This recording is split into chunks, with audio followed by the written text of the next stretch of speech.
অন্তমিল কবিতা club থেকে আপনাদের সবাইকে স্বাগত। আজকের আবৃত্তি করব পূর্ণেন্দ্র পত্রের কবিতা কথোপকথন 4। আবৃত্তি করছি আমি নাসির আহমেদ কাবুল। যে কোনো একটা ফুলের নাম বলো, দুঃখ। যে কোনো একটা নদীর নাম বলো, বেদনা। যে কোনো একটা গাছের নাম বলো, দীর্ঘশ্বাস। যে কোনো একটা নক্ষত্রের নাম বলো, অশ্রু। এবার আমি তোমার ভবিষ্যৎ বলে দিতে পারি, বলো। খুব সুখী হবে জীবনে, শ্বেত পাথরে পা, সোনার পালঙ্কে গা, এগুতে 7 মহল, পিছোতে 7 মহল, ঝর্ণার জলে স্নান, ফোয়ারার জলে কুলকুচি।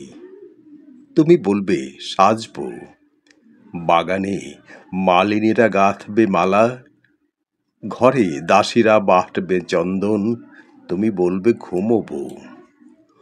অমনি গাছে গাছে পাখোয়া আছে তানপুরা, অমনি জ্যোৎস্নার ভিতরে 1 লক্ষ নর্তকী।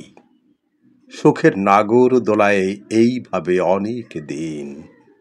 তারপর বুকের ডান পাঁজরে গর্ত খুঁড়ে খুঁড়ে, রক্তের রাঙ্গা মাটির পথে সুরঙ্গ কেটে কেটে, একটি সাপ পায়ে বালুচরির নকশা, নদীর বুকে ঝুঁকে পড়া লাল গোধূলি তার চোখ, বিয়ে বাড়ির ব্যাকুল নহবত তার হাসি, দাঁতে মুক্তোর দানার মতো বিষ।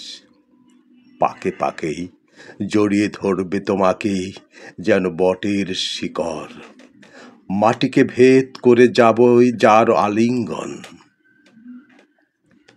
ধীরে ধীরে তোমার সমস্ত হাসির রং হলুদ, ধীরে ধীরে তোমার সমস্ত গয়নায় শ্যাওলা, ধীরে ধীরে তোমার মখমল বিছানা ফোঁটা ফোঁটা বৃষ্টিতে, ফোঁটা ফোঁটা বৃষ্টিতে সাদা।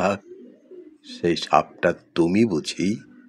না, তবে স্মৃতি, বাসর ঘরে ঢোকার সময় যাকে ফেলে এসেছিলে পোড়া ধূপের পাশে।